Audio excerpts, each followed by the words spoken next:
Hello, all you positive heads out there. It's so good to be back with all you beautiful reflections of the one source consciousness that creates and animates all things. If you're new to this podcast, of course, we're super happy to have you here. And if you've been listening and enjoying for a while, I would be super grateful if you would please take a moment to give us a review on Apple Podcasts. It's one of the best and simplest ways to pay it forward and help others find the show so that they too can tap into the powerful perspectives and positive vibrations we are collectively emanating. The other unique and magical way to share this show is by sending any friends you think would benefit from listening to this podcast our Game with the Universe link at positivehead.com/game. Also listed in the show notes, which will serve them up a quote-unquote random episode when they click it. Just instruct them before clicking the link to close their eyes for a moment and sincerely ask the universe to queue up the episode that contains the insight and perspectives that they most need to hear at this point in their life journey, and then click to listen to whatever episode is synchronistically served up to them. I have heard time and time again from people about the incredible results they received playing the game. So just tell your friends magical results are guaranteed or their karma back.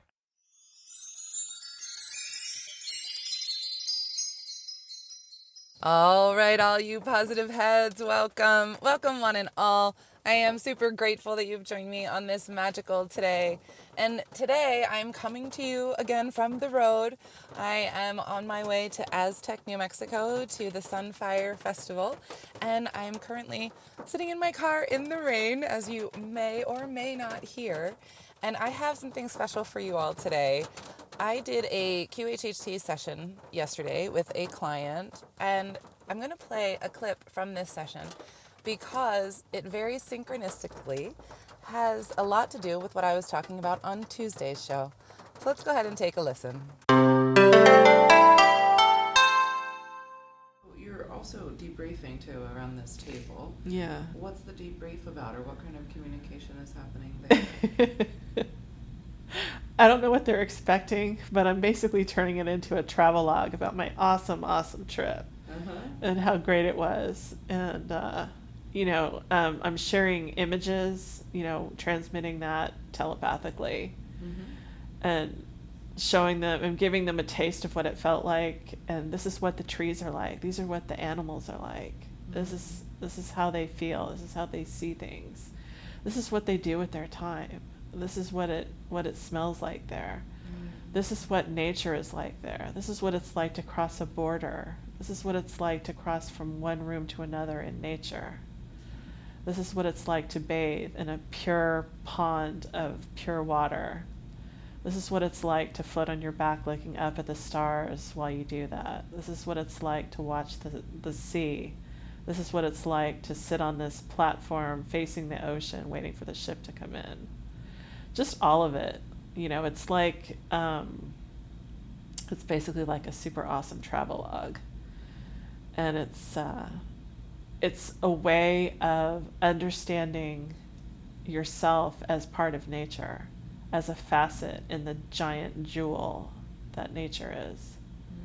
And how, as light refracts through it, it's the same light, but each facet or each inclusion makes it more beautiful, tells you something about it, tells you something about yourself, tells you, you're learning about yourself, you're learning about the other creatures, they're learning about you, and it's an exchange.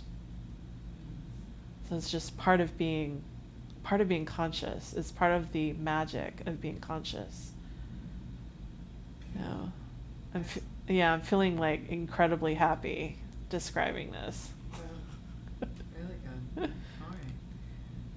And after this debrief, then, what happens next? Then it's deciding, sort of choosing where to go next. And how do you decide or choose where to go? I think it's just what looks interesting.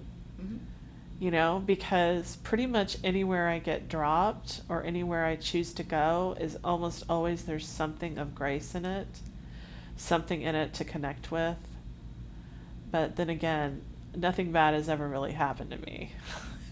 So I'm aware of, that there are places in creation that aren't great, but that's not what we choose. We don't choose that.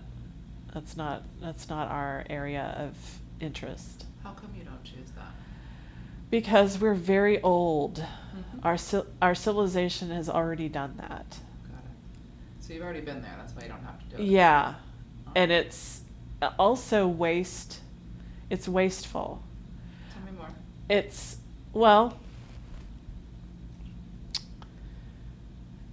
It's wasteful to harm other creatures. It's gross. It's unpleasant. I can't say that there's nothing to be learned from it, but ultimately you come to the conclusion that it's not what we do. We don't. We've already done that. I think in our history, in our very distant past. So you get to that conclusion after going through it. Yeah. It's not the way to do it. I think it's normal. It's a normal stage that it's almost expected that to be able to appreciate, if it's obviously it's some kind of dual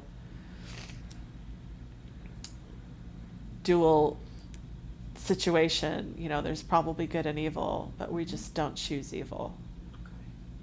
Because you're old enough and you've had I think the so. knowledge to make that decision. Yes. All right. Yes. Very good.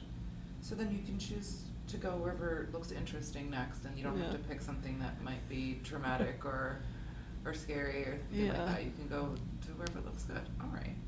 So let's do that then. Let's leave that scene, and let's move to an important day when something is happening. So now move to an important day, and you can tell me what is happening. So I'm looking through what looks like kind of a photo book. I think it's like a menu, to choose. And I'm picking the Earth. Why? Why do you pick Earth? It looks interesting. What's interesting? Like, what makes it look interesting to you? It's about it. It's the potential. Tell me more. It has the potential to be filled with light, and to be, if the right choices are made, if the right options are available, it could really be filled with light. And I feel that the Earth, the planet herself, the being, the Earth herself, wants that. I feel like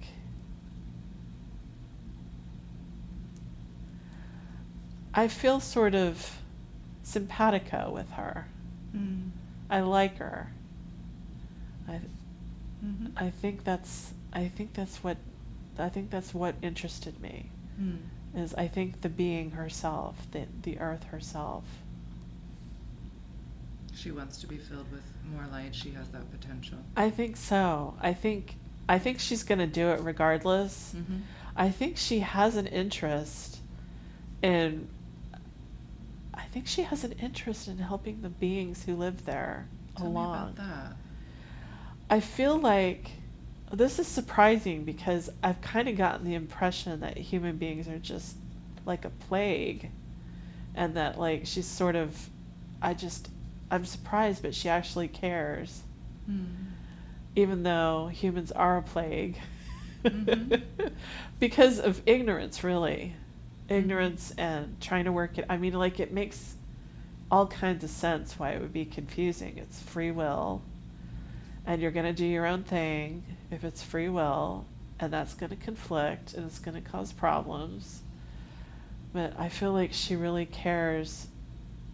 I feel like she wants to assist, foster an environment that makes it easier for those who want to move into the light to be able to do that, to be like just that little bit less confused, or that little bit less angry, that little bit less ego driven.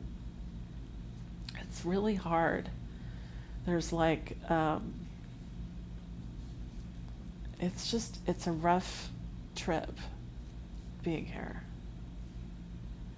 It's, people don't listen, people, it's, there's a lot set up to overcome, and the earth is very interested in making it possible for people to sort of like wake up.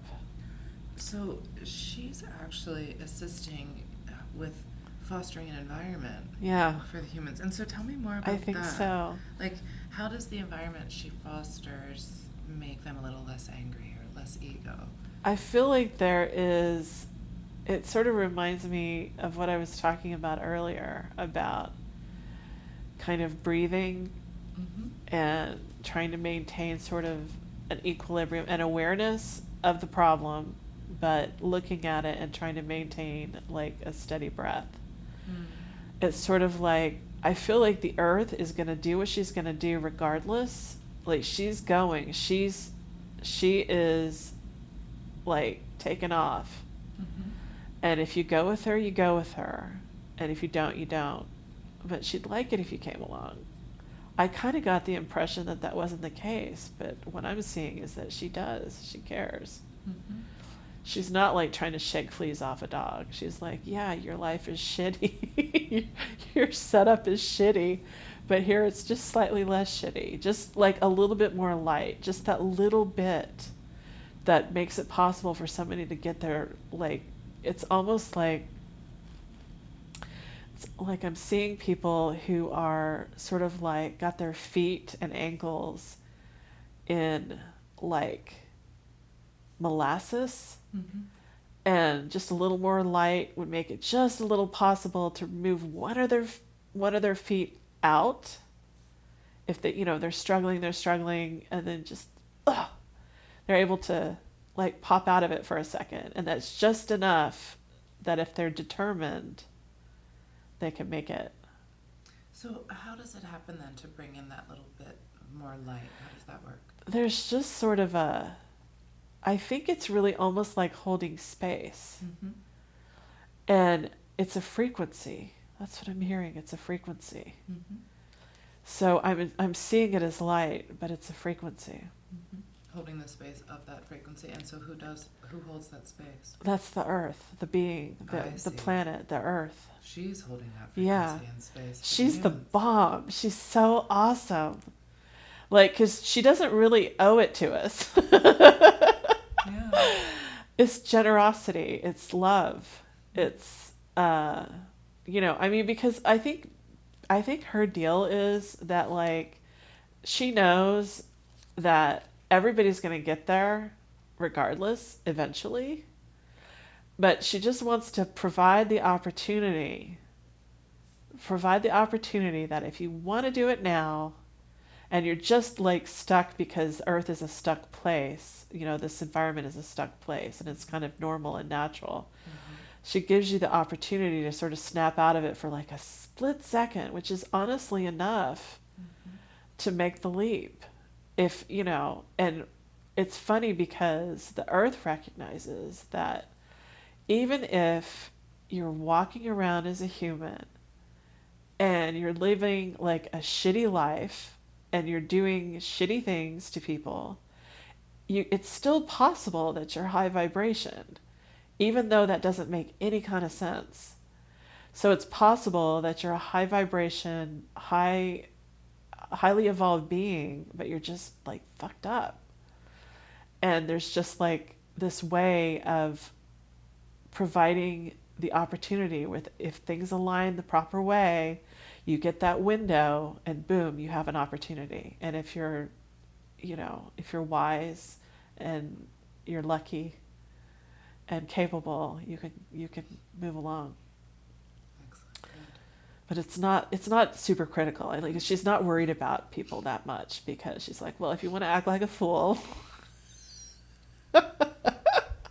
we'll just see you later down the line. But you have an opportunity now. If you want to catch the early bus, then Well, I was wondering about like, is there a time frame to it?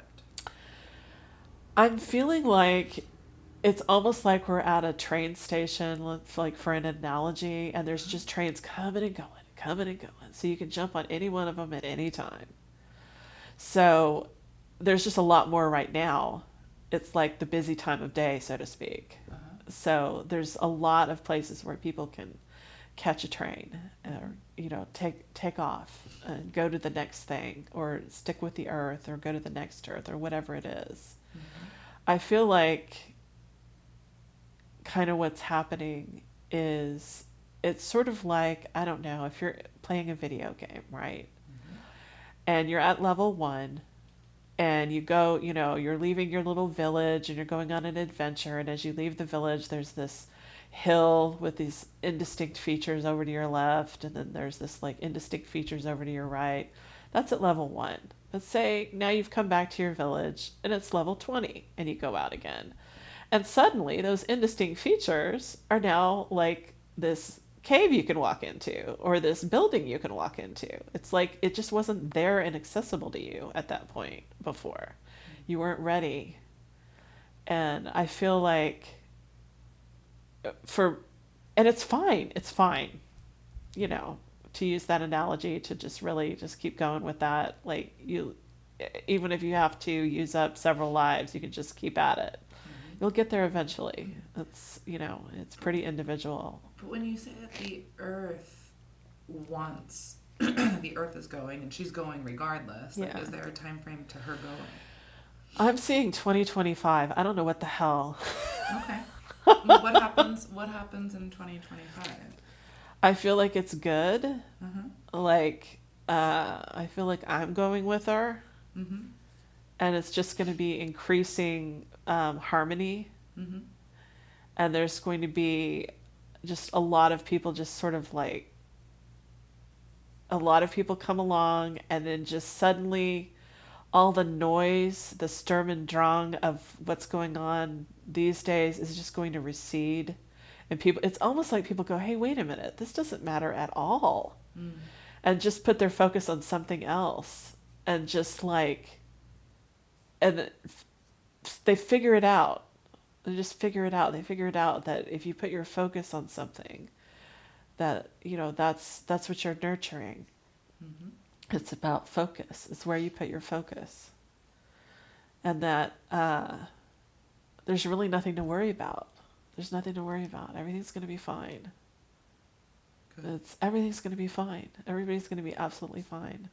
Before we continue on with today's episode, for those of you interested in getting more fantastic fungi in your life, I want to take a quick moment to tell you about a friend of mine's brand new company, The Great Mother. Recently, I have been drinking The Great Mother's superfood mushroom coffee alternative called Ritual, as well as regularly taking their awesome Ally microdoses, and I am truly loving both. As you probably know, these days, many of the world's highest achievers and performers swear by microdosing. The problem is it can still be difficult to get a hold of magic mushrooms. That's why when my friend reached out, who lives in an area and country where legalization is not a problem like it was in the past, and said he'd be willing to offer microdoses to my listeners, I wanted to pass the word along. Ally microdoses are 100% organic. And in addition to a small amount of the magic active ingredient, they also contain functional mushrooms like lion's mane, cordyceps, chaga, and other brain boosters like bacopa. Ally is essentially a full spectrum nootropic. And of course, the coffee alternative Ritual doesn't contain magic mushrooms, but it has an array of the best organic functional mushrooms in the world. And, with functional mushrooms, it's really important to get them from the highest integrity sources. And whereas some other highly popular mushroom coffee alternatives on the market only contain a few varieties of functional mushrooms in their actual ingredients, Ritual has 7. Not only does it contain more types, it also contains 3 to 4 times the amount that the big brands have in each serving.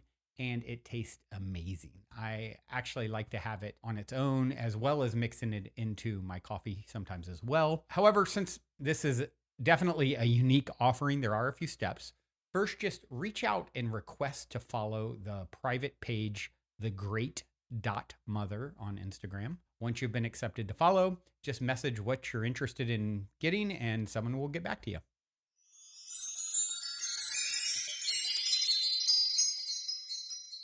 everything is going to be okay. This is a message that comes through so many clients.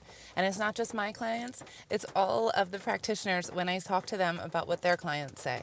All of the clients are saying everything is going to be okay because it's always okay. Everything is in divine timing. It's always okay. And I love the point that she made there about focus. Focus is what is going to bring us to the place that we want to be. It is all about where we put our attention and our focus, because we all know where our attention goes, our energy flows. And so if we want to stay in a high vibrational state, then we keep our focus in a positive light, in a high vibrational state. We choose to keep our thoughts positive. And the more we make those decisions, the easier it is to do. And I think I'm going to leave you all with that for today. I hope you enjoyed that session as much as I did. I'm going to leave you with this song by Symbolico called Gaian Portal. Until next time, I love you all.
Sort of relax with your eyes closed.